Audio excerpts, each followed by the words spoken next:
They didn't want us to vote not that long ago. Right. They didn't want us to conjure in groups not that long ago. They didn't even want us to learn how to read not that long ago. You really think that they want to teach you wealth creation strategies that's going to take your family to the next generation? Look, are you a coach, a consultant, a service provider, or a course creator? Listen, you want your clients to pay you $3,000 to $10,000 for your program. You want to stop nickel and diming. You want $3,000 to $10,000 clients. Listen, I got a special gift for you, okay?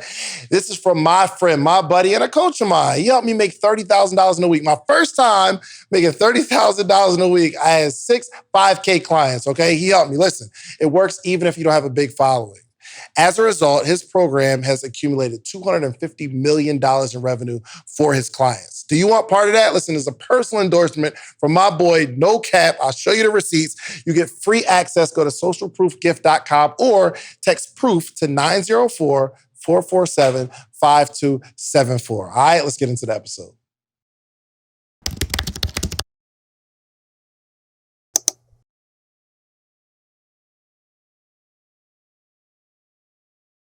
Welcome to another edition of the Social Proof Podcast, where we find dope people that did really, really dope stuff. And this is a conversation that I'm excited about. People becoming the bank. Oh, man. That's dope, bro. This is about to be crazy, bro. So I told you when I came on, I'm about to share with you some stuff today that I only share with my most affluent clients, bro. Because I know that most people that listen to this is probably not going to take action. Only probably about 5% of the people are going to take action because most people don't want to read and they don't want to understand like how to do this. But for the people who actually catch on to this and for the people who actually go out and learn how to create their own bank, we're talking about an addition of extra millions in their portfolio over the next few years. It's going to be crazy, bro. Let me ask you, and you don't have to be like super detailed or like, what does your portfolio look like? To be the bank, like what do you have to have to be the bank that's going to fund other people? To be the bank, the thing is, to be the bank, bro, you don't have to start off with a huge portfolio automatically. We're talking about people leveraging the money that they're already saving, just saving it in a different place so that they can maximize that and leverage it and never stop the forward momentum of their money. So like me personally, you know, I've been doing this for about a decade. So I got a few million, but I got $500,000 just in my bank that I loan out, that I leverage, that I buy real estate with, that I do churro businesses with, that I do Amazon businesses with, and I don't have to stop my money from my money never goes down. It's crazy. It only goes up. So what happens is if I have $500,000, right, I don't spend it. I borrow against my money. I borrow from my own bank. Because of that, I've leveraged it. That $500,000 continues to earn compound interest, and I just pay my bank back. All right, because I don't understand it. I got mad questions in that. I know that's just a teaser. We're gonna get into it. We're gonna get into it. Yeah, that joint just. I go to the bank and I borrow money, but you borrow money from yourself because you are the bank, and that is definitely some. So people don't ask you like, "Yo, let me hold a couple dollars." You actually lend them from your bank. Versus... So it's a lot of plays. This one, lending money from my bank. Okay, hold on. Before we get into it. Okay, we got to talk about... This is Marv. Right. I'll get so deep into the questions that people are like, yo, what's his name? Right. So Marv, how do you introduce yourself typically? Good question. So Marvin Mitchell, you can find me on Instagram, Marvin Mitchell Official. And what I do is I own a financial practice. So I was the youngest person at the age of 21 owning a financial firm. The youngest African-American ever owning a financial firm. Really? Yeah, I opened up my firm in the Midwest. It's grown right now to where in 2016, I was named as one of the top 5 financial advisor strategists in the nation by Retirement Advisor magazine. So I've taken this and I've taken it to the masses. At first, this information was only for the most affluent people. But over the past couple of years, I said, I need to take this out to my people. So I've been taking this same information that I got multimillionaires using over the past decade. Now I'm teaching ordinary people how they can also do the same thing and become their own bank. Were you always good with money? No, actually, no. I actually started, I'm the first person in my family to go to college. We grew up poor. I was homeless when I was younger. My mom had me when she was 15. My dad was in jail my whole life. So we never, ever were always poor in my family. My mom didn't even have a high school education. My grandmother didn't have a high school education. So when I graduated from college, I moved on to Texas to attend law school at Texas Southern University. Wasn't even thinking about money. The reason why I started thinking about money is that my grandmother, who worked for the same job for 30 plus years, she actually she got sick with cancer. So when she got sick, she told her financial advisor that she could not afford to lose any of her money. And that financial advisor put her into some aggressive things that she lost half of her money when the stock market crashed. She had no long-term care insurance, which means the medical expenses tore the rest of her money away. Now, she was somebody who was strong, independent. She never wanted to be a burden on anybody. So she felt like a burden when she basically went broke before she died. And she died poor. And because of that, I said, I'm never going to let this happen to anybody. So I began to study everything I could about finances. I began to read every book. I began to go to every conference. I began to talk to every strategist I could to figure this out. And I self-educated myself, and I got all of my licenses at that point. And then I started working at Wall Street for a couple of years. When Did you get your degree in law? Did you get? I got my degree in communication. But you went to law school. And I went to, you don't have to have a law degree to go, you don't have to have a law degree to go to law school. No? See, here's the thing. This is what I tell people. Communication. Did y'all know that? Or that was just me? You didn't know that? Okay, cool. Okay. Communication is everything, bro. Like literally, that's the highest level of value that anybody can provide is the ability to speak and the ability to communicate. I agree. If I can communicate with you and keep things simple, I can transition that to anything, to law, to finances, to anything. So first, I want to learn how to communicate. Once you learn how to communicate, then you get your specific skill set that you can communicate to. Gotcha. Does that make sense? Gotcha. Okay. So I knew that. And then plus a communication degree was a lot easier than a law degree. Actually, I settled on communication because like that's what everybody said. Right. It was like telecommunications because I was trying all kind of stuff. I was like, yo, all these classes are mad hard. Right. And then one of my dumbest friends, he graduated. I said, oh, I'm going to do that then. Right. You know what I mean? If you can graduate, and I still didn't graduate, but yeah. So you go to law school, you get your communications degree. Yep. And then you start working on Wall Street. I started working on Wall Street. What was the job? So I worked at Edward Jones, right? I was a financial advisor for Edward Jones, right? This is how you know the education. You know what's crazy though? Because you got a communications degree and now you're a financial advisor. You don't have to get a degree in business. No, you don't. This is how you know the education system is just. I'm going to say some stuff about the education system, right? But this education system is so screwed up, right? Because I remember I was competing against somebody who had went to Wash U. They had a degree in finance. They had a 4.0. They were, what do you call it? Magna cum laude, whatever that's called, right? Yeah. They had all of the credentials. They worked as an internship in the financial field. Meanwhile, I had a communications degree working at Wendy's, right? So I go in. So I go in and basically, bro, they wanted to know, this is why communication is so critical. They say, why should we give you this position and you're working at Wendy's? They literally said this to me. And I said, let me tell you this, because I'm a hustler, I learn, I'm going to work hard, I'm coachable, I'm going to listen, I'm going to do everything that I can to take this company to the next level. And besides that, if I can make it flipping burgers when it's hot, I can make it knocking on doors and being a financial advisor and meeting people. Communication, right? Like so it didn't matter that I worked at Wendy's and I got a C average in college. I wasn't like an A student. You know what I'm saying? So I got that job over somebody who was a 4.0 finance degree at one of the top schools in the world. Because people want to know, can you connect with people?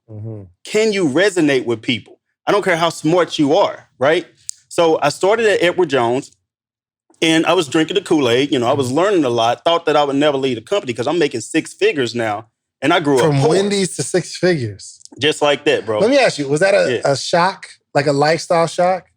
Well, let me tell you about mindset, bro, because I almost didn't do it. And what I mean by that, I was working at Wendy's. And when this is the craziest story.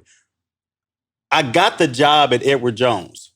And my mom and my rest of my family, it was like, what if you take this job as a financial advisor? It was commission only. What if you fail? They said, what if you fail and now you're giving up a job at Wendy's because they was about to give, this sounds crazy, right? They were about to give me a promotion, bro. They said, we don't want you to go, so we'll make you team lead if you stay. Yo. So instead No, They gonna I'm give you a dead. whole dollar. I'm dead serious, bro. So instead of me making at the time, it was like $8 or $9 an hour, they were gonna start paying me $12 an hour. Oh wow. So You I'm like, lit. damn, I'm giving up $12 an hour. But if I fail my licenses and my tests, I don't have a job at all. It didn't occur to me that if I failed it, I could just go back to Wendy's and get a job. It didn't even occur that you were already failing, bro, at Wendy's, bro. That would have been my first mindset that I'm already failing. I was so poor that it didn't even occur to me that I was already failing. Right? So I kid you not, this is the craziest thing. I turned down the job at Edward Jones. I didn't want to disappoint my people. I felt like I had to work. And then one of the OGs at Wendy's had a conversation with me. I had 2 jobs. I worked at Wendy's and also worked at a little part-time job at Lowe's. It was actually one of the guys at Lowe's who said, bro, you're 21. If you fail, worst case scenario, you could come back and get another job. So what? Go for it. And because of his conversation, it's funny, he became a client of mine 10 years later after that. So, and he remembered the whole conversation. So I ended up taking up the position because of that. Now I own a multiple 7-figure firm. And now I'm like, basically I have 180 units of real estate. I got Amazon businesses, churro businesses, and all of that. And I'm changing the world in the financial industry when I almost chose a job at Wendy's. Goodness. Crazy, right? Mindset is like, yo, people like, they because it sounds so cliche, like you got to change your mindset. But that is just how you approach it. You feel me? Like you're thinking about it. That's crazy. Right. And if it wasn't for that one person that came into your life to say, yo, bro, what's wrong with you? Yeah. What are you talking about? Yeah. You would probably... That's why you gotta understand. Don't underestimate who's watching you, and don't underestimate the one person you speak into their life. I know a lot of people, they look and they want all of these followers. And don't get me wrong, having all of these followers are important. But if you got 20 people listening to a live that you're doing, don't underestimate the power that you have over that one person that's listening to it. And you do every live and you do every communication as if you're speaking to one person and you're going to change their life. Because that one person who spoke to me, which is one person, not only was I able to change the world based on that, but he became a client and I'm able to help him financially 10 years later. So it all revolved around the clock. You know what I'm saying? So treat every conversation as if you're speaking to somebody that's about to change the world. I like that. So working at Edward Jones, and this is a financial firm. So I'm working at a financial firm. What was your job? I was an actual financial advisor. So I had an office and I'm doing good. Now my family is like, man, you got Edward Jones. You got this name behind you. You were poor and now you got Edward Jones. My mom had me when she was 15. So it's crazy. Like I'm working at Edward Jones and I'm thinking that I would never leave. But you got to keep in mind, the reason why I even started in the financial industry was because of my grandmother. So there are 2 reasons that made me understand that the financial industry was corrupt and that it needed to change and that I needed to make the change. The first thing, I remember this like it was yesterday. I had one of my clients, he was a 60-year-old person. My grandma passed away when she was 65. So she was a 60-year-old person. And they came to me and said, Marvin, I cannot afford to lose any of my money. And I said... Same thing your grandma said. Same thing my grandmother said. And it kind of came back full circle. I didn't catch it right away. And I said, well, it's going to go up and it's going to, don't worry about it. It's only a paper loss. Don't worry. It's just a loss. Then they looked at me and said, the husband, his name was Walter. He looked at me and said, no, I don't think you understand. We cannot afford to lose any of our money. And I said, well, I don't know what you want me to do because we're investing in stocks and bonds and mutual funds. That's what we do. So he actually began setting me down and taught me some game on some strategies that he had learned.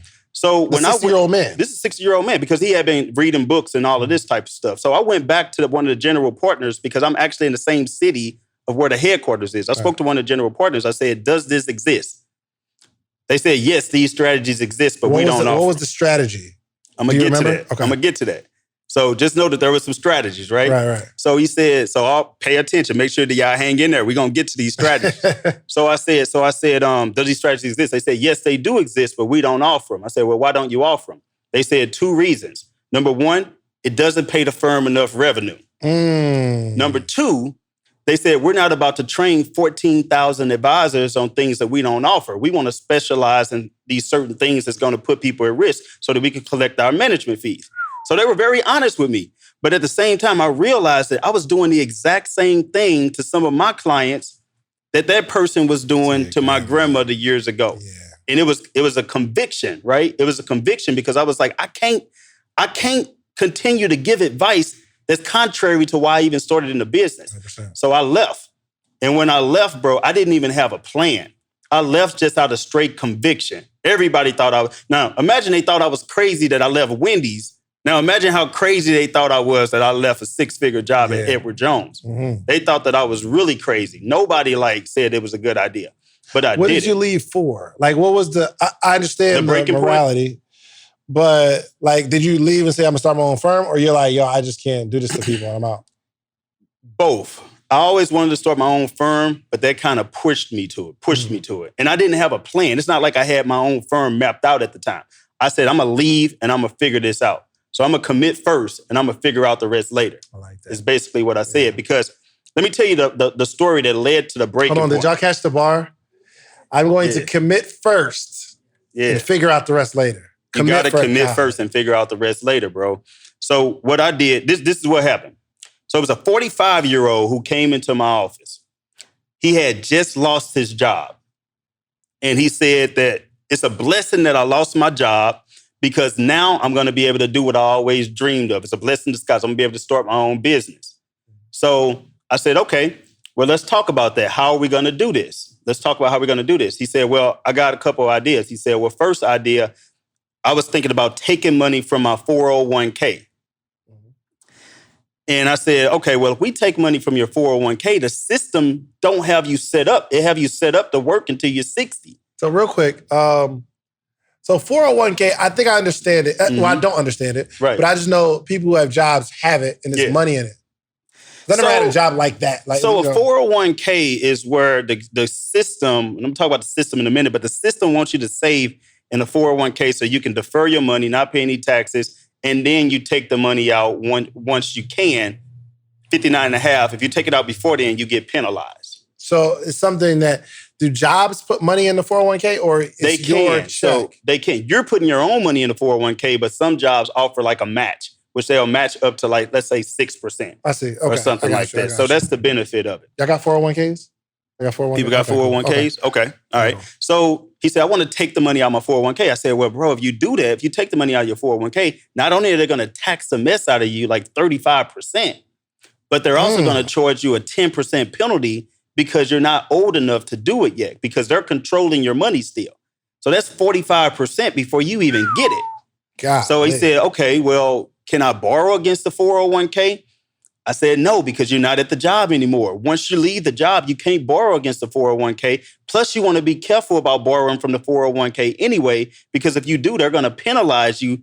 If you borrow from the 401k and you lose your job, they're going to tax all of that and penalize you anyway. So then he said, well, I want to take the equity from my home because I got some equity in my home and I've been paying extra payments. So I know I got a lot of equity in there. So the problem with that is you don't have a job anymore. So now when you go to the bank and you say, I need to get my own money from my equity, they're going to make you fill out a 25-page application and prove your income that you're getting in right now. And if you can't prove it, they're going to say, we own this money now. You can't get that money. So it was so many loopholes to him getting some money to fund his business that he gave up on it and decided to go back to work. And once I realized that happened, I said, this system has us set up for failure. I want you to think about this system, Chance. So the system basically says, we want you to go to school, right? So you can learn how to be a good citizen. We want you to get this education and we want you to graduate from high school. And once you graduate, we want you to, by the way, you're getting this education from people who've never done what they're teaching you to do. Absolutely. Then what they're telling you to do is go to college and we want you to get student loans so that you can pay for college, so that you can learn a skill set, so that you can go work for somebody else. Then when you graduate, finally, maybe you did grads, maybe you did all of this school, maybe you 50, 60, $100,000 in debt. Now you have to get a job and you're a good civilian in a work community so you can pay off those loans. You got to work so you can pay off that loans. And now what we want you to do is we want you to fund your 401k once you get this job. And by the way, you can't touch that until you're 59 and a half. We want to control you until you're 59 and a half. So one day you can retire once that we knew that you worked for 40 years, and then you can finally start living the dreams that you have. All right, Gooch, man. Ever since we did the podcast episode, people are building home healthcare businesses all across the country. What is going on in this industry, bro? Man, people are seeing that they can actually turn a passion into an actual business. So I have a passion for taking care of individuals inside of their homes using registered nurses, LPNs, and CNAs. And these are people that cannot take care of themselves. So I just run the business side, and my actual nursing staff actually do the clinical work. So I'm just a business owner. So you don't have to have any medical training or any medical background, because at the end of the day, I run the business. My nurses actually do the clinical work. I have actually one of my mentees here. Her name is China. She started her own home healthcare agency using my blueprint. So I just wanted to bring her here to kind of, let you know that I really do know what I'm doing. Sure. So you took the course, right? And what was the experience like? How was it? I had a great experience. He taught me a lot about marketing, about policies and procedures, and just being confident and being a business owner. You never ran a business before, though? I've never ran a business. This is your very first business? It's my first business. You ain't sell no Girl Scout cookies or nothing? This is your first business? It's my first business. And how many clients do you have now? Right now, I have 5 clients. 5 clients. Mm-hmm. And you make about how much per month total? About $5,000 to $6,000 per month. And when did you open your business? How long has your business been open? It's been open for about a month now. So your first month, $5,000 to $7,000? my first month, $5,000 to $7,000. Let's go. Yo, you are just so unassuming and sweet and quiet. You would not know that you're a boss. Oh, I'm We about definitely to scale a it boss. up? Yeah. We're scaling it up. All right, listen, man. HomeHealthCareBlueprint.com. Go to it. Listen, I'm in the process right now. My policies and procedures are they done? They're done, right? Yes, they actually got done today. That's not even trying to be funny because we're on here. They literally got done today. Listen, you get a discount. You know you want social proof. You get a discount. So click the link below somewhere. But let's get back to the episode. You see what I'm saying? Broken system. That's the system. But it's not even broken. It works perfectly. It works perfectly for them. Exactly. And you also got to understand, for us, people say, well, why don't we understand all the wealth creation information like some of the other communities? You got to understand, they didn't want us to vote not that long ago. Right. They didn't want us to conjure in groups not that long ago.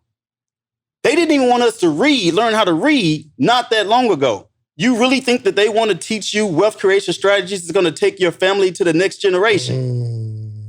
No, we got to do this for ourselves. We got to educate ourselves. And this is some of the things that I'm talking about, because once I knew that at Edward Jones and I realized that the financial system was an affiliate of the educational system, that many of the financial advisors were broke. They're advising people on something and they don't even have any money. They're not even practicing what they preach. Once I realized that, I'm seeing all the financial advisors filing bankruptcy. I said, you know what? This system is broken. I got to get out of this system. So what I did was, when I left, I said, I need to go out and I need to study what the affluent people are doing. Yeah. I said, screw the financial industry right now. What are multimillionaires doing? And how can I teach those strategies? Number one, how can I become that strategy? Because I don't want to be one of these financial advisors not practicing what I preach. Let me ask you, Edward Jones, were you make 6-figure job, but were you well off financially, or did some of those old habits kick in because you don't know how to handle money? Well, here's the thing, bro. I was doing okay, but you got to understand, I was making 6 figures and I thought that I had to be extremely frugal. Which means I was following like the Dave Ramsey mentality at the time, which means I needed to drive a super old car for like 10 years. Right. I need to live in a small home that's like less than 1,000 square feet. I need to do all of this, eat ramen noodles and ham sandwiches just so that I can save some money. This makes me feel good because I don't agree with that, but no, I'm not as rich as Dave Ramsey, so I can't say what he said is wrong. So I believe in letting money flow. Exactly. Right? So I buy stuff that I want, but I have the hustle to go make the money to pay for the stuff that I want. I didn't understand, David, that was actually keeping me in a scarcity mindset. Okay, talk about it, man. I was thinking, I actually thought that it was good, but let me tell you how horrible it was, because when you start to think about, I can't afford it, I got to save every dime. When you start to think like that all the time, your mindset, the universe, you attract more of it, of things that you can't afford. So you feel broke. Even if you have money, you still feel broke because you have that mindset. And you say that I'm going to snap out of it one day. But I'm telling you, I have clients that are multi-million dollars because they saved all this money. They're frugal. They're only spending $40,000 a year and they still feel broke. That mentality is still there. They never got rid of it. So what I learned is by me spending a little bit of money and by me actually taking care of myself and making myself feel luxury, like I got my Rolex, you know what I'm saying? Now you got the Rolex on. I caught the Rolex, same. you know what I'm saying? Yours is different. It's a little bit different. But that's worth like 3 of these, just for bro, context. But my life changed. I'm gonna tell you when my life changed. I said, I'm driving a Ford Taurus. I had been driving it for 8 years. I said, you know what? I'm gonna do something different. I'm gonna go out and get a Range Rover. I went out and got a custom Range Rover, paid $160,000 for this Range Rover. Didn't think I could afford it at that time, but when I got this Range Rover, every single day, I'm riding around in luxury peanut butter seats. It reclines in the back. It got the ice cooler in the front, massage seats. It does all of these different things. I'm feeling good driving my Range Rover every day. That mentality every day was sticking with me. I went out and I ended up that's the year I ended up becoming a millionaire. That's the year. I planted a seed for $160,000. By the way, I wrote most of it off on my taxes. That's a whole nother thing. As you should. But that year, bro, I went from making about $160,000 to making $1.8 million in 1 year. Why? Because I trained my mindset to think abundance versus not enough. Oh. And get this, 1 year later, I went out and I got a Lamborghini. 6 months later, I went out and I got another Lamborghini. So now I have 2 Lamborghinis. I got a Range Rover. Those liabilities are actually or not liabilities at all. They're assets because I'm renting one of them out on Turo, making about $15,000 a month. That's actually paying for my Range Rover. That's actually paying for my Lamborghini. Hey, slow down. Hold on. What's making you $15,000? One of them? Bro, it's $1,100 a day. My car note is only $3,600. Insurance is $500-$600. It rents out on average 20 days per month.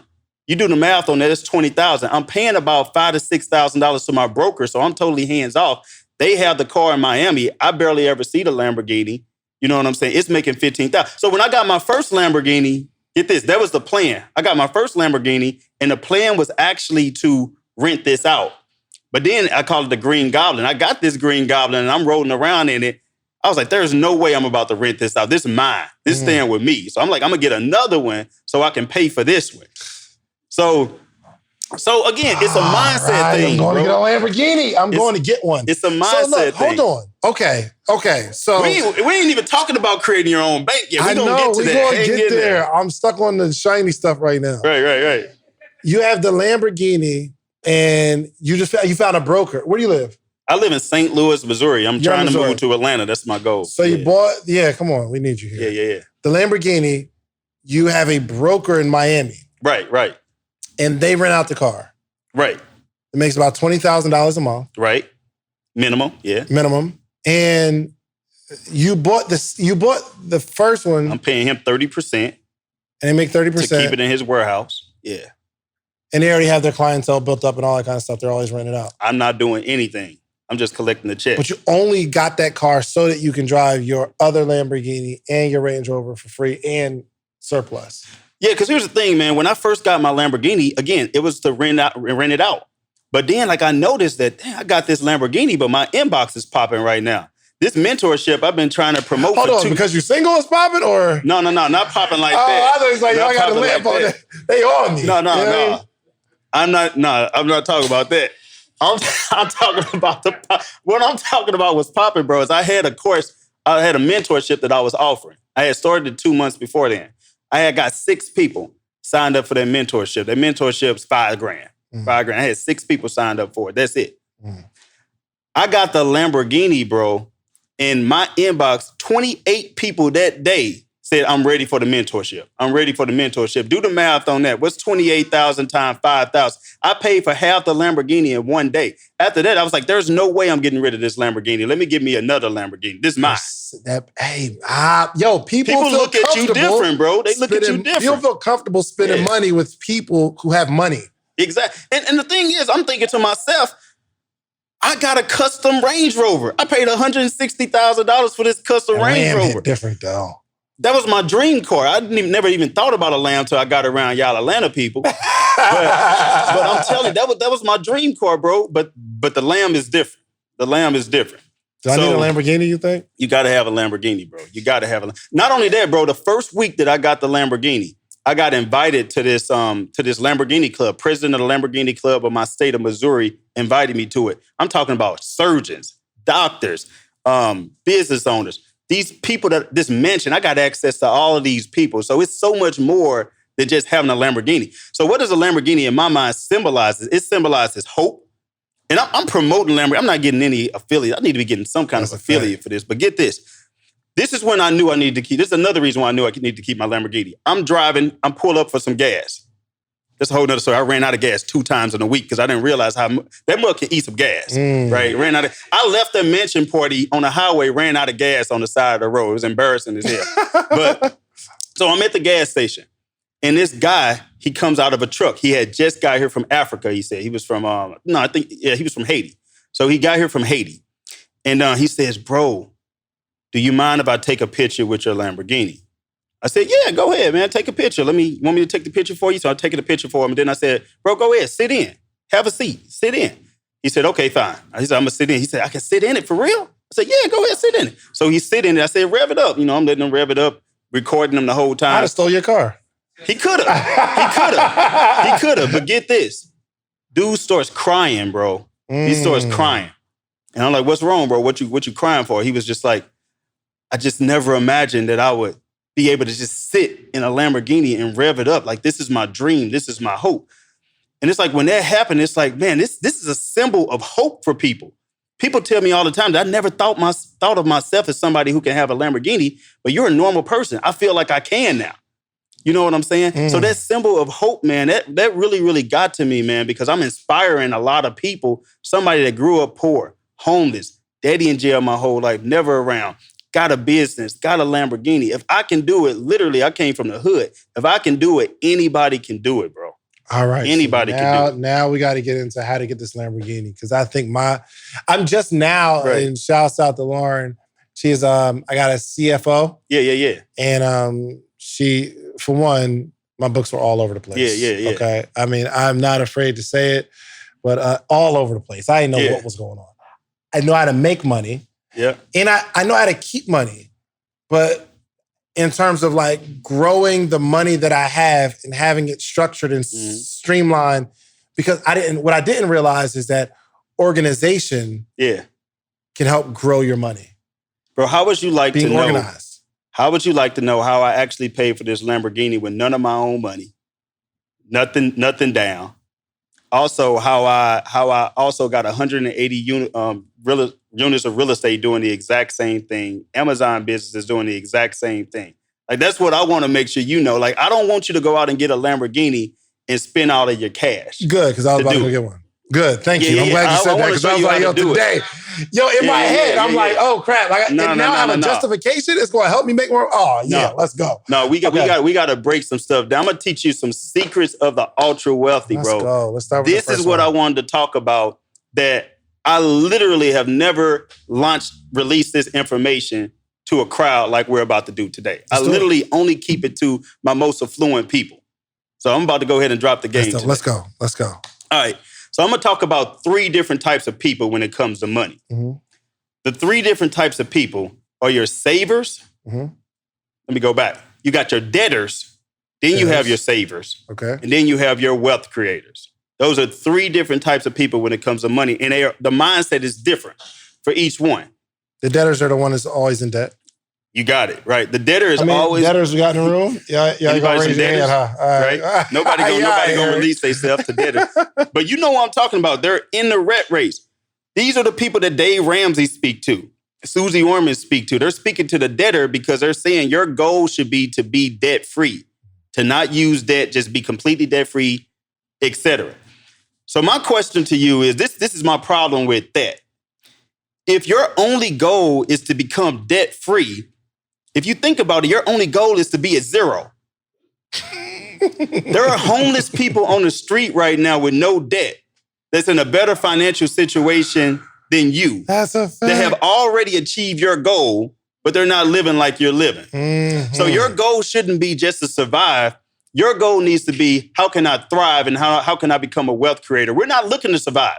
We're looking to thrive. So the next person, bro, is well, let me break down the debtor. So this is what the debtor does. They're going to go into debt, then they're going to spend their life paying it off. Then they're going to go into debt again, and they never get back to zero. But then the saver, they're in a lot better position because they say, we're not going into debt. We're going to save our money, and we're just going to pay cash for everything that we do. And that sounds good, right? I'm not in debt, I'm paying cash. But let me tell you how the saver is actually not much better off than the debtor.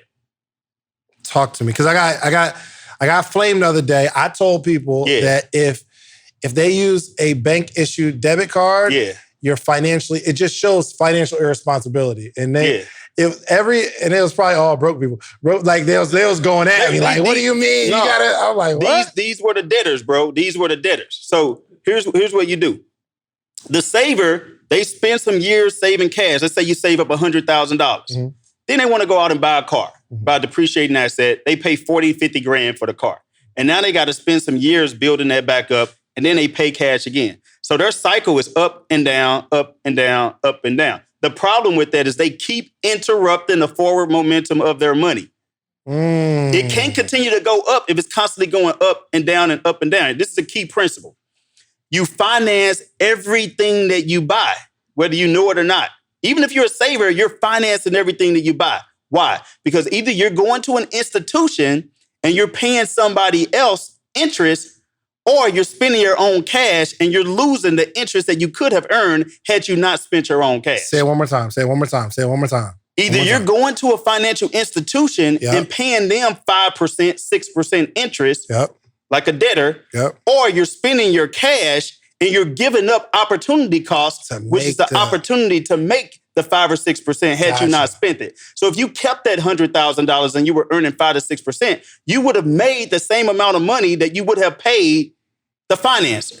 I see. You see what I'm saying? I see. So what we want to do, because once we spend that cash, it's gone and lost forever. It can't return. You got to build it up again. Mm-hmm. That's why we don't want to use our own cash, right? You've heard of the term other people's money. Now I'm going to show you how to create your own bank. This is how to become a wealth creator. So what the wealth creator does is that they never, ever, ever stop the forward momentum of their money. Their money continues to grow uninterrupted for the rest of their life. They never interrupt it. Now, when it's time for them to go buy something, they're going to buy something just like the debtor or just like the saver. But what they're going to do is they built up enough money in that plan, and they're actually going to borrow against their own cash. This is what I mean by becoming their own bank. And when let's say I got $100,000 and I want to make that same purchase. $100,000 cash. I'm talking about $100,000 in my wealth creation fund. Okay, got it. So what is a wealth creation fund? The wealth creation fund is what I'm about to talk to you all about. Okay. That's a way that you can actually put your money into a tool that's never going to stop the forward momentum of your money. Got it. Okay. Talk about that next. I want to make sure that people understand this concept, because what happens is you got $100,000.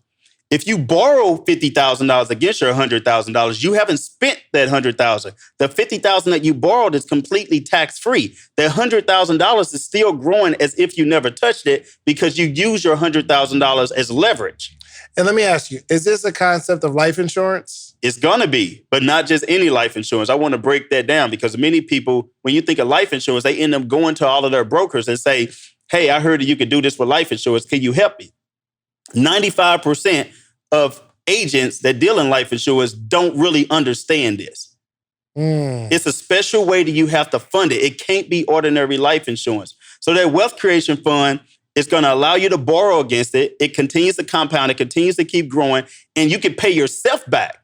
Now, here's the thing. You can pay yourself back because if you pay yourself back, you increase your borrowing capacity for future projects, but you don't have to pay it back. If you don't pay it back, it's simply going to be subtracted from your death benefit when you die.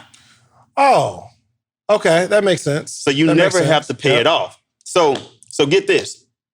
So let's talk about how you build this forward momentum, how you build something that's never going to stop the forward momentum of your money. I've used this wealth creation strategy. Again, I used my down payment to fund my Lamborghini, and I just paying it back. I have 180 units of real estate. When I went out and I got the real estate, I didn't spend my own cash because I want to keep as much of my own money as possible. I leveraged that and borrowed against it and started to pay it back, just like I would pay back a bank. Got it. But while I'm paying it back, it's continuing to grow. Let me just kind of break it down. Make sure you understand it. It's critical. So let's say, for instance, you got $10,000 in You'll show us how to structure it and all that kind of stuff. Right. $10,000 in this wealth creation account. Mm-hmm. You say, I need 3,000 of that Right. to put down on something, a car or whatever. So you want to go buy a cheap car for Turo. Yes. 3,000-4,000. So you take 3,000, you borrow $3,000 against the 10,000 that you have. Right. The 10,000 is still there, but the institution is giving you 3,000. Whoever's holding the money, Yes. they give you the 3,000 at what type of percentage rate? It's only like 4%. So like 4%. But you also are making more money from the growth of the insurance account. So essentially, it's paying for that interest for you. What if I told you for $1, I will introduce you to hundreds of entrepreneurs every single morning this week? From all across the country, you'll be able to talk to hundreds of entrepreneurs, and I'll coach you. I'll coach you for $1 this whole week, and I'll introduce you to some of my successful friends for $1 this week. Would you take part in that? Well, go to themorningmeetup.com because that's exactly what we're doing here, okay? The only organization that gathers entrepreneurs every single day for the betterment of entrepreneurship, okay? Every single day, Monday through Friday, we gather, we're growing, we're learning. We got a book club. Have you ever seen hundreds of entrepreneurs reading the same book every single chapter, every single day? We're growing together, okay? You need the environment to grow in. Themorningmeetup.com, $1. I'm gonna give you all this for $1. If you wanna stay, great. It's $79 a month after that. If not, no obligation. You can leave whenever you want. All right? Themorningmeetup.com. I'll see you in the morning. So if you're paying 4% interest, but the wealth creation fund is earning 5 or 6, you're basically making more than the That makes interest that sense. you're paying. So the wealth creation fund is a higher interest rate than the money that you have to pay back. Exactly. Always? It's very rarely that it's not. Gotcha. You just got to get the right company. What if all things are the same? Right. Does it still make sense? Your wealth creation fund is 4%. Yeah. You're going to pay 4% interest on the money. It still makes sense. Let me explain why it makes sense. So let's go to that same scenario. You got 10,000. Yep. You borrowed 3,000 Yeah. from it. So because I borrowed the 3,000 and I didn't spend it, I'm still making interest compounded on 10,000. Yes. It's continuing to grow. So if I'm making 5% on that money, the next year I have 10,000. What's 10% of that? $10,500. $10,500. Yes. If I didn't do that and I went out and spent, because you got to understand, you're making that interest on 10,000, not just the 3,000. Right. If I didn't do that and I went out and I spent my $3,000 in cash, now that 3,000 is gone and lost forever, and it didn't have an opportunity to compound in that $10,000 account. I see. So in the 4% of the 3,000, which I guess is $120, Right. you'll pay $120 back. I mean, you'll pay $120, but you made $500 off the 10,000 sitting there. You see what I'm saying? So that's how. Okay. You see that spread? I never understood that until And the now. longer you have it, the more bigger that gap gets. So now imagine it's $100,000. Yeah. And you've used this over and over throughout the course of the last few years. So you've went out and you've got Airbnb businesses. You went out and did this. You went out and paid yourself back. Now it's continued to compound. It's at 100,000. Now imagine you have this system for 20 years. Now it's $1 million. And now you're making compound interest on $1 million. And now it's crazy what you could do with it. Bro, I never understood it till right now. So what's happening is your money is continuing to grow uninterrupted. That line never stops. So we want to keep using it as leverage for as long as possible because it's like a snowball effect. Because it starts off slow, but then once it starts going crazy, you can't stop it. It's rolling down that hill. Nobody can stand in front of that because that momentum is crazy. Now you got $1 million earning interest. Then you have $2 million earning interest. I got $500,000 in my cash value wealth creation. I've used that thing over and over, and it's $500,000. Had I used cash, I probably would have had $50,000. Right. So you use the, okay, so. And it's tax-free. What you mean? No taxes. The interest is tax-free? The interest is tax-free. The borrow against it is tax-free. It grows tax-deferred. I'm never paying taxes on that money. When I die, the death benefit is tax-free. It's all tax-free. So actually, it's a way to shelter your money from taxes as well. That's what Mitt Romney, Donald Trump, you can hate on them all you want to, but hey, they found out a way to pay less in taxes through real estate and through these life insurance types of funds. That's why you have JCPenney, who started the JCPenney's, all of their stores using this same concept. Walt Disney from Disney World, look it up. Walt Disney started Disney World by borrowing against his policy with this same concept. So this isn't something new. It's a secret that's been hidden for decades. Think and Grow Rich, all of those people. They know about this concept. They've been using this concept for decades, but the government wanted to take it away because if you hide all of this money and shelter it into this cash value, guess who don't get tax revenue? Government. The government, right? So they actually came out with the 401k and the IRAs and stuff. That's not that old. It's only been around since the 70s and 80s, bro. They did this to say, how can we recoup some of our money to make sure people are paying more taxes? Remember, the government never does anything if it's not going to just benefit them. Gotcha. When they come to you with a plan and say this is to benefit you, you better believe that they're really underlying long-term benefiting themselves. When they say we want you to save in your 401k because you're not going to have to pay any taxes, it's going to be deducted from your taxable income, guess what? They know that that's going to continue to grow, and their percentage and their stake in that pot keeps getting bigger and bigger and bigger, and they can raise taxes. They control that money once you give up the control. They don't control it when it's in these types of policies. Got it. Okay. So you don't just do a regular life insurance policy. What's the policy? So you ever heard of buy term, invest the difference? You ever heard of anybody to say that? That's what a lot of people. Any of you have ever heard life of insurance. that? My wife, she does. So- I don't understand it though. So let me Until give you. today. I'm gonna tell you the type of life insurance you get. I'm gonna give you a really quick 3 to 5 minute lesson on life insurance. We're not. Well, first off, before I get into this, I gotta make sure that I'm gonna give you all a cheat sheet on how you can create your own bank. I'm gonna give you a cheat sheet.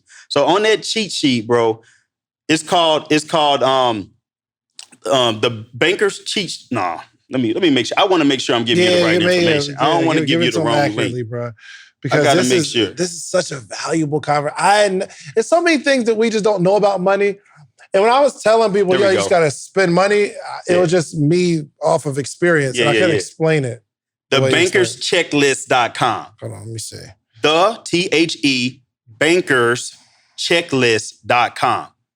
So the bankers, TheBankersChecklist.com. checklist. Now, when you go to TheBankersChecklist.com, you will be able to download for free. Is it up now? No, it will be up by the time the I got you, crowd got see you. this. Okay. I'm creating it just for you, bro. Just for Really? you. Just for the show? This is just for the show. So you can't get this unless you listen to this podcast. Gotcha. I love it. So when it's launched, it's going to be there. TheBankersChecklist.com. What you'll be able to do is download a step-by-step guide on how to create your own bank. Completely free. Right? I love it. That's Good, all you good. got to do. Now, once you sign up for that, stay around because there's going to be an opportunity for you to get a book called Becoming Your Own Bank. So stay around for that. And we got a couple of special good gifts for you. So Good. make sure that you go, but that's completely free. TheBankersChecklist.com. So what are some things on the checklist? Things on the checklist is, well, number one, how much money do I need to create my own bank? Where do I go? Who do I talk to? sure. What do I look out for? How do I know if my agent is somebody who can actually help me to create my own bank? How do I leverage against it? How do I actually borrow against it? What are the steps that I need to take? What are the most effective ways to utilize this bank? How can I go out and create passive residual income as a result of this bank? How can I go out and do things like Turo, Airbnb, and leverage this? How can I funnel everything through this bank so now I'm making money in 2 places at one time? My money is working for me in the bank and it's working for me in the passive residual income strategies that I'm doing. So I'm showing you how to do all of these things. It's a checklist where it's going to give you a step-by-step process on how to have a path to prosperity. I love it. I love it. Has Yeah. it been challenging teaching your family these strategies? Thankfully, bro, 'Cause maybe they just see you as Wendy's Marvin. You know what I mean? Still, I got people in my family that work at a business now. they work in your business. Work Okay, in the gotcha, business now. gotcha. So they're hearing this every day. So they're doing this for themselves now. My mom is now an entrepreneur. She owns her own boutique. So when I say it can't be just about you. Another thing in this checklist is we talking about how do you go, a lot of us are first generation wealth creators. So how do we go from a wealth creation strategy that goes beyond us, where we can bring our family into the fold and we can have our kids set up for generational wealth. So we could be like the Rockefellers, right? So there's a book called What Would the Rockefellers Do? We could be like the Rockefellers. So there was the Rockefellers and there was the Vanderbilts. They both were rich as hell. They both had a lot of money. The Rockefellers, what they did is they did what I'm showing you now. They created their own bank for generation to generation to generation using these life insurance strategies I'm teaching now. Their families are still thriving today. The Vanderbilts didn't. They didn't pass this knowledge on to the next generation. They didn't set up these trusts. They didn't set up their own bank. They were broke after one generation. I'm telling you, bro, it's important to get these concepts. So what I'm gonna do is I'm gonna teach the audience about a quick lesson on life insurance. So let's just say you can get a $500,000 death benefit, right? On one end, you only have to pay $1,000 for that death benefit.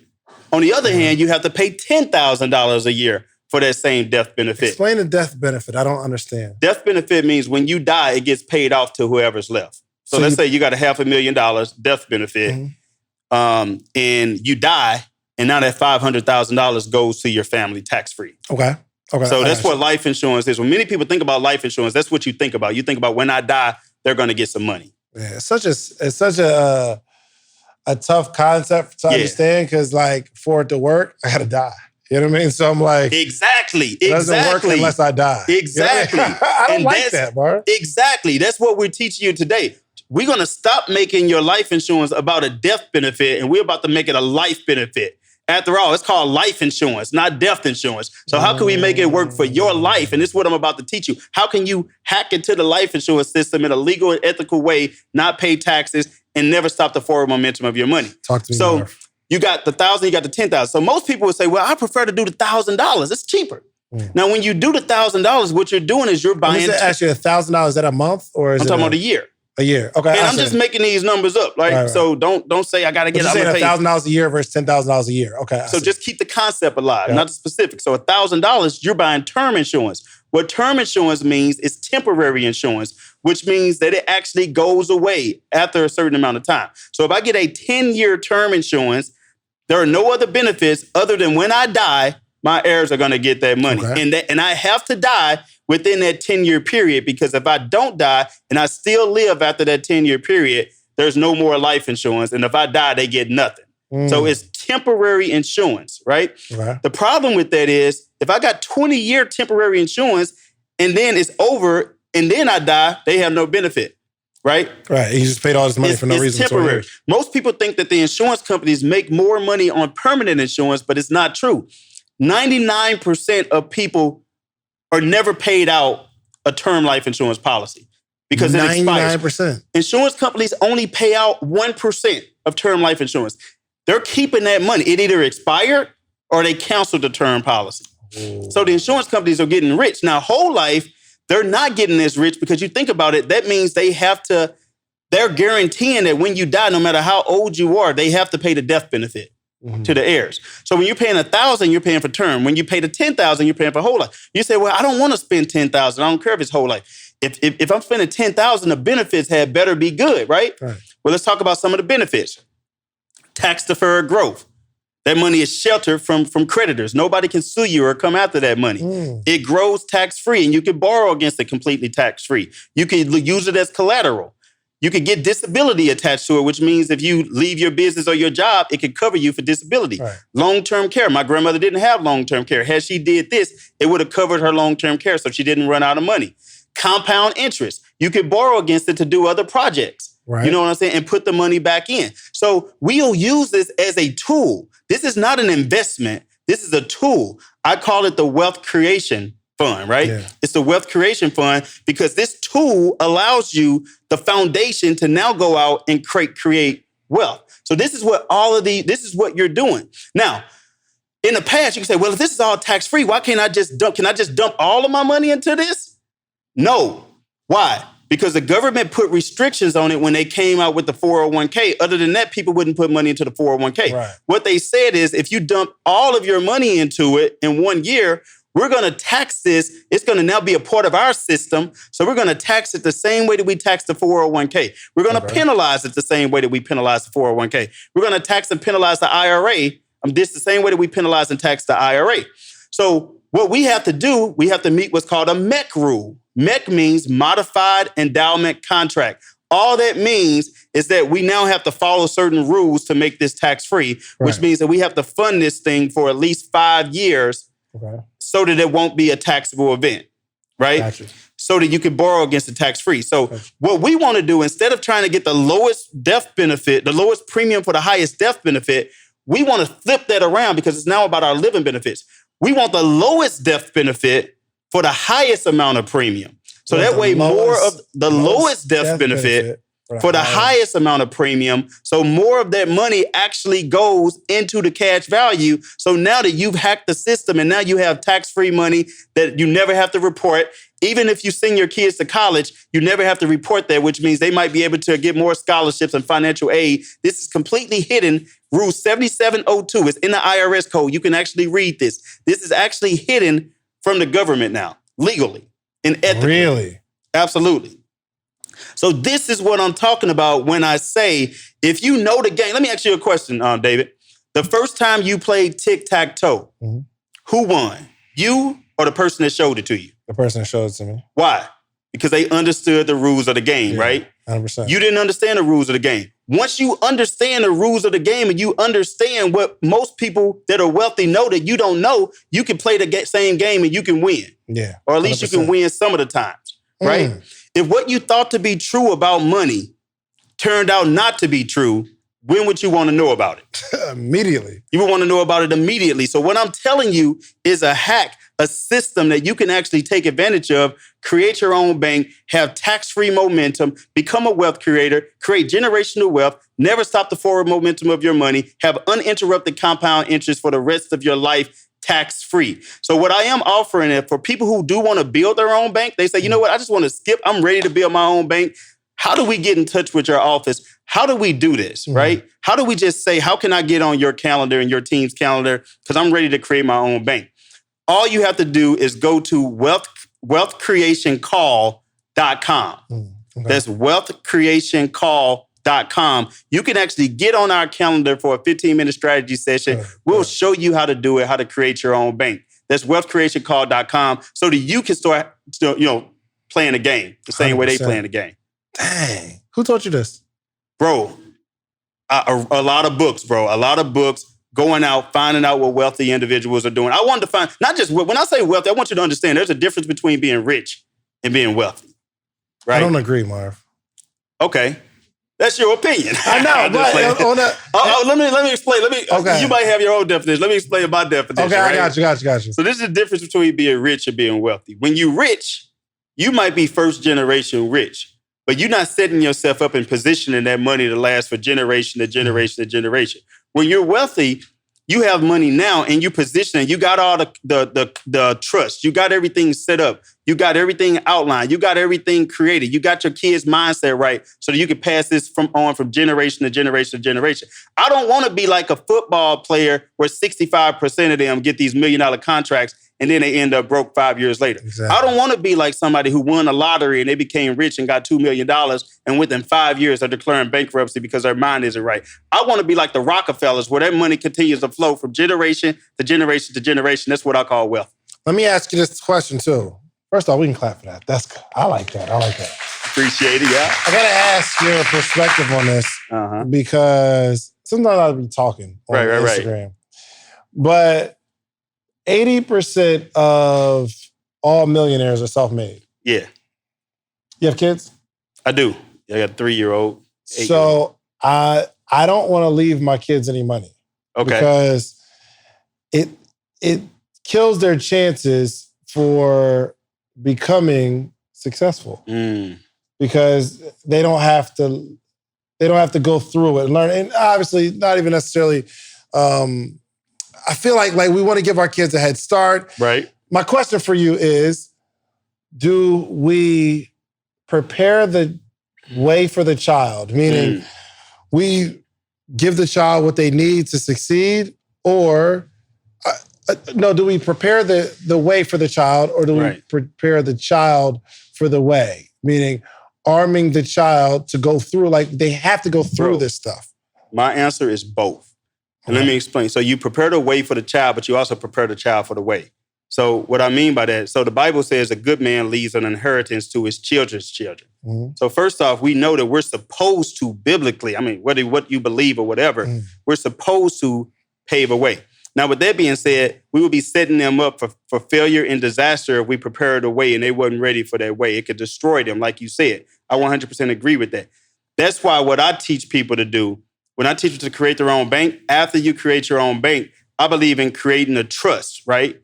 So this is a Rockefeller trust that I believe in creating. This trust, all of that money goes into that trust, but you can control that trust from the grave. So what I mean by that is you can write in spendthrift clause that says that they only get this much per month or whatever. But what I like to do even better is you set up that trust and you put your own bank into the trust. When you die, that death benefit is going to go into the trust, and you can set up a family bank. And that family bank means that we're going to select board of directors for that bank. We're going to have a whole family organization around this bank. Now, when that child is old enough and they want to go out and they want to start their own business, because there's only certain stipulations and ways you can get this money. We're not just giving you this money. Mm-hmm. You got to write a business plan. That business plan has to be presented in front of the family trust. It has to be voted on. You get to borrow some of the money from that family bank, and you have to pay that back over time so we can pave the way for the next generation. So we're setting you up to go out and do something. But number one, you ain't just coming without goals and without a business plan. Once you get there, you're not just going to take this money. We're about the same way that we set you up. You about to learn to set the next generation up. That's what the Rockefellers do. That's why their money continues to grow and get bigger year after year and generation after generation. I like that. So what you're doing, think about what you're doing. You're paving the way, but you also paving the mindset because they know they're not about to get this money without preparing their mindset to get it. That was a really good answer. I'm going to clap for myself on that. That was good. That was good. Fire. Hey, y'all need to go to wealthcreationcall.com. If you're not creating your own bank, go to Wealth Creation Call. And you need to get that checklist that I talked about, thebankerschecklist.com. You can get that completely free. You need to download this. Our generation needs this information. They need this information. You owe it to your family and your family's family to get this generation, to get this information so that you can teach it to the next generation. Fire. Yo, Marv, I feel wealthy. Okay. My last question is, so that I don't go get the Lambo today. Yeah. What is the process? Do I get the proper insurance, or you'll set me up? Well, first off, you can help me? You can put it under your business. I can help you with that. But one of the things they do look for is they look for something. I just learned this when I got the Lambo. I didn't even know this. They look at something called core credit, even more than your own credit. And when they look at their core. I'm from St. Louis, so CAR. Oh, car, Right. So I know I'm country. I'm Nelly, right? We do everything over there. Right, for Nelly? Sure. Right. So car credit, right? There you go. Which means, so the reason why I was able to get my $300,000 Lambo and I only had to pay $25,000 down, which I borrowed from my bank. The only reason why I was able to do that is because of the fact that I got the Range Rover for $160,000. They said, well, because you didn't just go from a $40,000 car to a $300,000 car, you approved. If I would have went from a $40,000 car to a $300,000 car, it would have been tough to get. It's a thing called car credit, right? I see. Okay. So my whole thing is, I'm not telling you to go out and buy a Lambo, but buy something nice because you can start to build that credit for yourself. And then if you learn the game, how to write it on your business, how to deduct certain things. When I got my Range Rover, bro, I wrote off $160,000. I was able to write $160,000 off of my taxes for that year. For that year. Because there's certain rules once you know the tic-tac-toe game and you understand the game. That rule, the 6,000 pound joint, right? 6,000 Come pounds. on, I know. Don't act like I ain't financially lit out here. You got that, bro. I'm out here. Hey, that's the one thing that, when Trump created that, I'm like, I don't like you, but I'm going to go ahead and take advantage of this 6,000 ton. Let me this is my excuse for getting a Range Rover. Yeah, absolutely. Yeah. So, and don't be afraid. I'll tell you what stops people. People say this all the time. The quickest way to kill a big dream is to introduce it to a small mind. So when you share this information with people, then I'm telling you, you're going to get people who are out here who are naysayers. But you want to look at their financial situation and see where they're at. If they're not where you want to be, why are you taking advice from them? That's a fact. Right? The way I say it is, it's like the turtle and a giraffe, right? You're a giraffe. You got a vision that's high above the trees. Because you got this long neck, nobody else can see this vision but you, right? So the problem is that you want to get assurance that you're making the right decision. So what you do is you reach your neck down and you talk to a turtle. And you say, look, what do you think about this? I was thinking about doing this. You think I should do it? That turtle is not a bad person. It's a good person. But that turtle can't see as high as you can see. So what's happening is you're taking advice from this turtle. This turtle is telling you not to do it because I don't see it. And you're like, well, if you don't see it, then I guess it must be a scam. It must not be right. Right? But you got to understand, the turtle was not meant to see your vision. Only you were meant to see your vision. Never be able to see Here's another thing. The way that the giraffe works, this is actually factual information. If a giraffe sticks their neck down and they stay down there too long, they'll suffocate and pass out because their oxygen was meant to go throughout their neck. So when they stick their neck down and they stay down there too long, they die. And that's the same thing happening with us, bro. Because when we stick our head down and we're a part of a circle that's not meant to promote our dream, we're going to fall into that same place that they are. We're going to die. We're going to suffocate right where they are, bro. Okay, we can clap that out. So, hey. Ooh, that was fire. You got to, like I said, commit first, figure out the rest later. This is about creating your wealth. This is about creating your dreams. This is about doing something that you've never done before. You cannot expect to do the same thing and expect to get different results. It just won't happen. You got to change it. And if you're following common advice, such as saving your 401k, buy term, invest the difference, guess what? You'll get common results. I don't know about you, but I'm not looking to get common results. And another thing you got to understand, when you try to be cheap, you're going to get cheap results. You're getting people who are giving you the game. Yeah, they might charge you for that course, but they're not doing that for them. Believe it or not, they're actually doing it for you because when you pay attention, right? There's no transformation without transaction. You got to transact because then you take it serious. But then there are people who are out here saying, well, that's a scam, that's a scam. No, the scam is an educational system making you get student loans so you can get a job and work for 40 to 50 years so that you can go out and retire finally and finally live on less than you made when you were working. That's a scam. You know, it's crazy because I for sure died talking to small-minded people. Yeah. Like I feel drained and I just feel like, yo, why?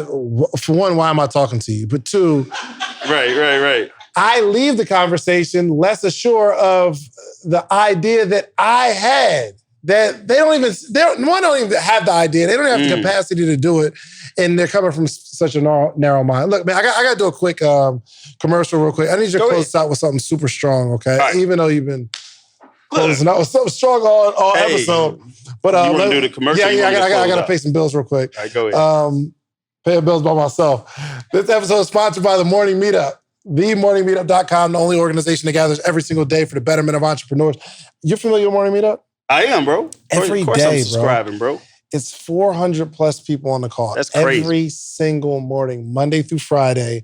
We have a theme for the month, and every call, Monday through Friday, that we do supports the theme for the month. So right now, we're on content creation. We might be on, I think we're going to do wealth building next month. Yeah. And I did a millionaire mindset a little while ago. I think I want to bring that back too.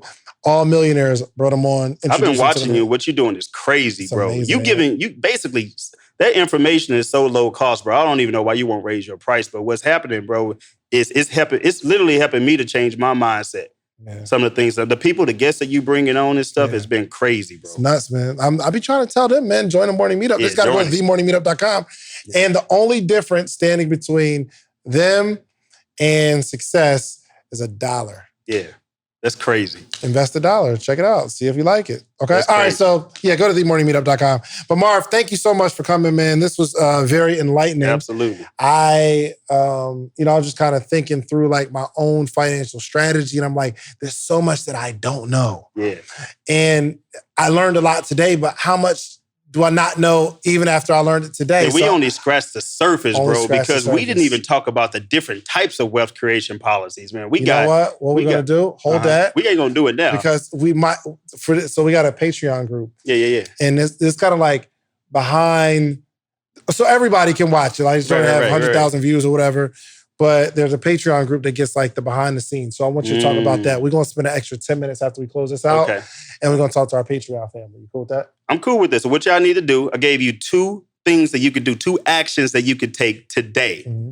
The first action is to go to thebankerschecklist.com. Thebankerschecklist.com. Download that checklist. We're giving you the game step by step by step, and stick around and see what's next. We got some surprises for you as soon as you get that download for free. The second thing that I want you to do is I want you to actually do a call with our team so that you can begin to set up your own strategy. You can do that right away as well. All you have to do is go to wealthcreationcall.com. Wealthcreationcall.com. creationcall.com. WEALTH, just so that you know, I'm from St. Louis. Creationcall.com, wealthcreationcall.com. When you go there, you're going to be one-on-one, individual. We're going to talk to you and help you to align your own strategy and tell you exactly what you can and what you should do to move forward. And then you're going to have somebody that's going to work with you until you get it right, until you get it set up. So make sure that you take advantage of those two things. And also follow me on Instagram, Marvin Mitchell Official. I'm constantly dropping tips on how you can create your own bank and be a wealth creator and never stop the forward momentum of your money. I love it, Marv. I appreciate you coming through, man. There's somebody watching it right now, the old Marvin. They work at Wendy's, or they're a server right now, and they're watching and saying, "Yo, I get it. I need to. I'm gonna take the steps. I'm gonna get the checklist." But they haven't taken a step. What would you say to somebody? Encourage them. Yeah. I would say go out and take action and do not be afraid to fail. Fail forward. In fact, I believe with John Maxwell, he wrote a book. It says, sometimes you win, sometimes you learn, not lose. Sometimes you win, sometimes you learn. You go out there and that one failure that you have is gonna be basically just the setup for your step up. It's going to put you into a position to win the next battle. See, you're looking to win the war. You don't care about winning every battle. You fight every battle, but if you lose that battle, you haven't lost the war. So take the energy and do it. There's something that I say to all of my people. I said, there is no plan B. There is no plan B. It has to work. I believe that you should burn the ship, go to war. Don't take any prisoners. Go out and claim what is yours and do it or die trying. Burn the ship. Don't let anybody stop you. If they're stopping you, burn that ship and move on. You got to win. This isn't just for you. If you don't grow to your biggest capability, you're actually ethically prideful. You're prideful because there's so much more that God gave you to accomplish, and you're cheating life by not giving access to everything that you know. So go out and do it, and don't be afraid to grow. I love it. I love it. Listen, we can't close it out no better than that. I do got a quick question real quick. Yeah. I like making predictions on the podcast. Okay. So I want to know where you see yourself in the next 5 to 10 years so that we can watch this 10 years later and we say, yo, Marv said he was going to do it. I'll tell you what, this is crazy because I'll tell you what my plan was 5 years ago, and I just saw it come to fruition this week, right? That 5-year plan worked out. So my headquarters was in St. Louis, and I said, I got to be a national brand. I got to be a national company. We went nationwide. We now got a TV segment in Atlanta. We expanded to Florida. All of this has happened. So in the next 5 years, I see us having a national presence in all 50 states. I see myself creating an army of individuals that want to learn how to be an agent to teach other people how to create their own bank. And I'm going to personally train you to create your own bank so we can spread this message to the whole world so that our communities can be empowered and our communities can be uplifted. I see myself starting a school. That school is called Success High School. Now, in that particular school, it's not going to be an ordinary school. We got to change the whole educational system. What we're going to do in that school is they're going to come in dressed to impress. Every month, they're going to have $1 million entrepreneur that's going to be coming spitting their game. There's 2 major projects that they need when they go into their freshman year. The first project is they have to have a community service project. The second one is a business plan. We're going to develop that community service project and business plan for all 4 years. So by the time that they graduate, they have a business and they have a community service project. So even if they don't decide to go to college, they could go out and be wealthy right away. So that's my plan, bro, in the next 5 years. Oh. Be clear about your plans. Be clear about your goals. See, he just asked me, what do we expect the next 5 years? You got to understand that I've already thought about this. If you haven't wrote down your goals, if you never envision it, it will never happen. So if you haven't wrote down your goals, you need to manifest that and speak it to existence, because the Bible says, speak those things that are not as though they are. As a man thinks in his heart, so is he. Death and life is in the power of the tongue. So if you're not manifesting and you're not speaking it, it's not going to happen. So you need to make it happen and write it down, bro. There it is. Man, listen, we cannot close it out any better than that. I don't got nothing else to say. Do yourself a favor, okay? First off, follow Marv, okay? He gave you all the tools. Go to the website, get the checklist, book a call with him. I'm definitely going to book a call with you because I need to get myself together. Go do me a favor. Go get you some social proof, okay? Go build something And I need you to do what Marv and everybody else on this podcast is doing, bringing it right back to the community. Say, this is what I did, so you can do it too. All right, that's the only way our community grows. All right, we are out of here. Peace. Peace out. All right, look, I know you're enjoying the episode, but I got to tell you, finally, you asked for it, and we created a Patreon, okay? We created an inner circle. We have amazing stories, amazing information, the how-tos from the episodes. The only thing we're missing is a community. So it's about that time. We put together a Patreon, we put together a community because we have to have conversation around the information. So even this podcast we're listening to right now, there needs to be conversation. I want to hear what you got. I want to hear what you got. Like, let's throw some stuff back and forth. And because we're like-minded, we're all going in the same direction. When we connect in a community, we can connect on other stuff outside the community because we're building real relationships. Okay, so check out the Patreon. We got 3 tiers. I don't care what tier you join. The support is appreciated.